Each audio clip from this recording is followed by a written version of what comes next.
The following is a production of The Reporter, Delaware County's leading news source. Fleischmanns mayoral and trustee candidates participated in a community Q&A session on Sunday, March 12th. Candidates fielded questions regarding what they would like to see happen in Fleischmanns, possible zoning amendments, and tackled several questions about voting integrity and having a legitimate election. Elizabeth Hughes Belzil and Samuel Gill are running for mayor. Trustee incumbent Stuart Cohen is being challenged by Todd Pascarella, Miguel Martinez-Riddle, and Yvonne Reuter. Village elections take place March 21st from noon until 9 p.m. at the Skeen Memorial Library. I have a question for anybody who can answer it. Okay. And it pertains to the last statement by my friend Todd. I've been following the claims of fraud fairly closely. And I read about the original claim. I read about Judge Burns reviewing the claim and saying there was no fraud. And then for the first time, I heard about, by reading Brian's article in the Mountain Eagle, that there were 66 people who were deregistered because they had registered illegally. But I haven't seen any evidence of that.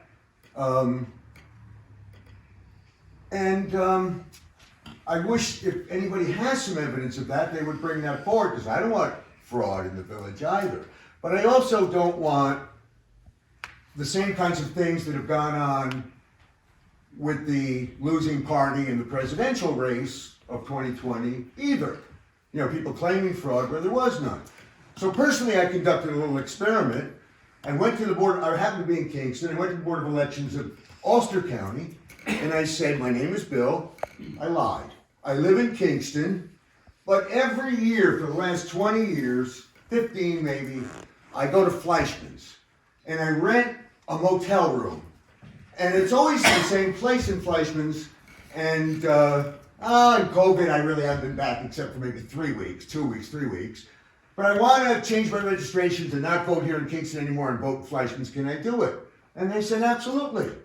I've talked to Judy Garrison, our election commissioner, and she's told me that it's legal to choose whether you want to live in your permanent home or your summer home for voting and you don't have to own that summer home. That would be a property requirement, unconstitutional.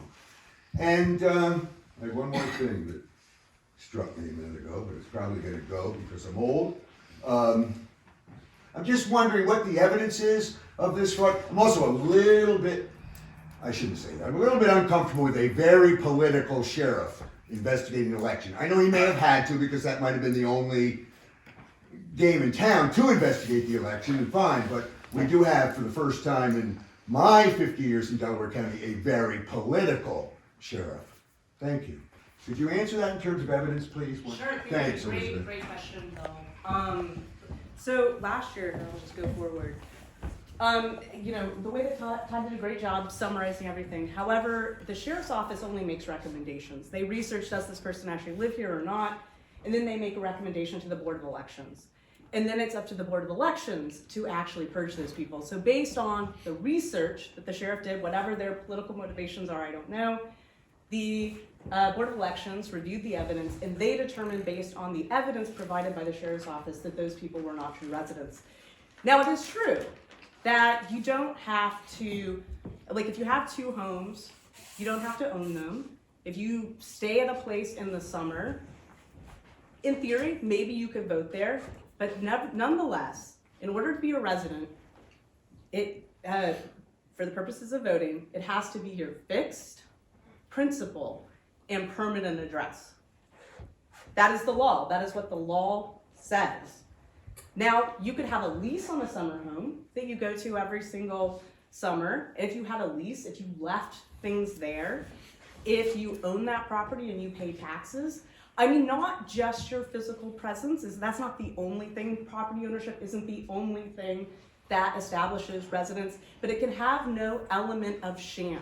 There is a clear evidence of sham when people are registering to vote out of a hotel. I'm sorry, unless they are physically there during the election. We also had voters, for instance, who had sold their property prior to the election, which was their one tie to the village, who then submitted absentee ballots. So it's things like that. There is an element of sham. And in the end, Bill, it's not up to you to define what the terms of residency are. It is up to the courts. Now, I would like to address specifically what you said about the ruling by Judge Burns. Judge Burns did not say there was no element of fraud. Actually, he said the exact opposite. He said there was significant evidence of wrongdoing. And I would be happy to provide you with his full decision if you would like. And I would be happy to provide anyone in this room with his decision. Just let me know and I will email it to you. What he said is there was significant evidence of wrongdoing in this election, significant improprieties. However, because the challenge was made too late and the election had already been certified, he could offer no relief. That is something entirely different than saying that there is no evidence of fraud. And he actually said the exact opposite of that. Thank you. Thank you. The questionable votes. Most of those votes, I would say over 90%, are registered at 4 properties, all of which are tax-exempt religious congregations. So I ask you, Stuart, because you are the only one on stage now who has benefited from them, what do they want from you? Why are they supporting you? What are you doing for them?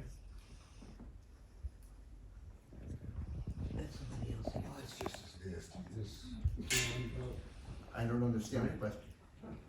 Does everybody not understand my question? Yes. We're not gonna have a group discussion here. Yeah. I don't understand. I have no idea. Thank you. There's a lot of accusations that people are trying to control the board by having these absentee ballots affect the election. That seems to me to be the problem. So my question is, who is benefiting from these absentee ballots? And can someone explain to me what the agenda is for those people that are benefiting from these absentee ballots? All candidates receive absentee ballots. All the elections in the past, all the candidates have received absentee ballots, all of them. There's not one candidate that didn't receive. Candidates don't receive ballots. So I was, since I ran in the last 2 elections in 2021 and 2022, I attended the count in each of those elections.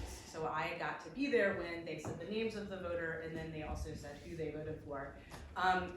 So with the voters that were challenged, they all went to the same 2 candidates in the last election. That was Aaron Goldring and Yasmin Sarabia.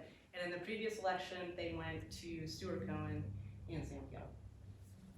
But you can ask the Board of Elections or the village, maybe do a FOIL request if you want to get the actual results from the Okay, university. so can I hear from Sam and Stuart about what that was about or what the Well, reasons are about it? Once again, Heidi, did I benefit from it? No. How did I benefit? Yes, you I have, mean, how? because I've sent you ballots. Excuse me, I'm sorry. No. Thank you. So, how did I benefit it? I'm still the same person that you met when you first moved here, okay? Have my way of life changed? Have I disrespected any of you because there's a lot of rumors on the streets in any way? I keep talking to you the same way that I did at the beginning. How did I get benefit? How? No. The answer is no. Did I benefit from anything? No. Because I want the village to run with Winifred in a better way, improve things that we for many years have done, let go in the past. I mean, we can improve the village, but for that we need to work together. Transparency is a must. Has anybody asked for something and not being provided by the village clerk, by Winifred, or by me? So the real thing is, we need to be transparent about everything. And like Todd said, we'll keep talking about democracy and things like that. But all we're doing is, there is the rumor on the street, there is all gossip, there is all false accusations. And why? Shouldn't we be working together? When you see me driving a, I don't know, Porsche, BMW, Rolls Royce, and not working the way I do, then you could probably ask. But until then, no, we should be working together. So, Thank you, Sam, for answering Does that. anybody else like, yeah? So, it sort of answers Bill's question as well. When it comes to the challenges in investigating, legality of voting and whatnot, it's really above our pay grade as village, officials. Really what's happened now, a second time, is people have blown the whistle so that people in higher levels of government with the authority and the resources to do this type of investigation that needs to happen, to make sure that the law isn't being broken, is happening. And that's happening again this time around. I mean, the whistle's been blown. There's the sheriff's already involved. The courts are going to be involved. There's checks and balances. So it's not just the sheriff. We don't want just one person with any agenda. We want to make sure that the whole process is transparent. None of us, and I certainly don't want the vote of any person who's, whether it's absentee or not absentee. It's more about the registration versus how they vote. But if the registration is not valid, the person should be not voting. I don't want that person's vote. So please don't vote for me if you're not registered here, legally or appropriately. But if you are, please vote for me. If you're a resident, that's those are the people who we are elected to serve. we need more, but we have to make sure that we have enough parking for all the businesses that we want to attract, that we want to bring to Fleischmanns. Is to make the sidewalks passable, and that's not happening. People aren't shoveling their sidewalks, people aren't maintaining them, they're leaving cars parked illegally in the wrong direction out there. Something that has been in my mind for a long time, and that was our signage. When I was here before Route 28 was built, and when Route 28 was built, it really hurt a lot of us small villages because the highway just drove past us, and people did not stop by because they were forced to drive on Route 28 through the village and have a chance to stop by to get something to eat or pick something up. So it was part of why I think our village went down a little bit economically. So one of the things that I have in my head is to have better signage for our village to get people to get off. By the time you come down Route 28 from High Mount and you see our sign, you have passed our entrance. I was a member of the zoning board for quite a few years, and we ran into issues that businesses were having trying to open. And at the time, it was just after the flood, and the village was really devastated, and I kept thinking, Fleischmanns really just needs to roll out the red carpet. They need to invite people to come in, and there's all these roadblocks, it seemed. So, having worked on the zoning board with Bill for a long time, Bill had the idea, and I'll echo it, that maybe we should just get rid of the zoning law. I think that there are certain things that, we could all agree shouldn't happen. And I think that's why the zoning law was created. But I think it's a little overbearing. In regards to the question of the zoning law, as I've mentioned now a couple of times, I chaired that zoning board committee that Mayor Winifred had appointed the members of, that she had created during her tenure as mayor. And we were going through that zoning law, and we were making changes to make it more business friendly. Now, where I disagree with Miguel is about the importance of the zoning law.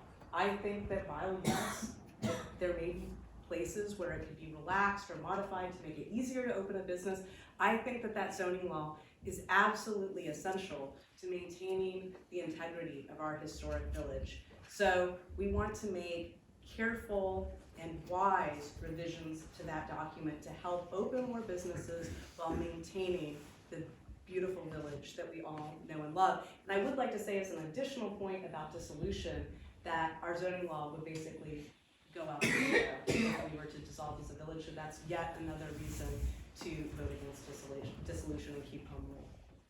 This story and more in The Reporter. To subscribe or advertise, call 607-464-4009.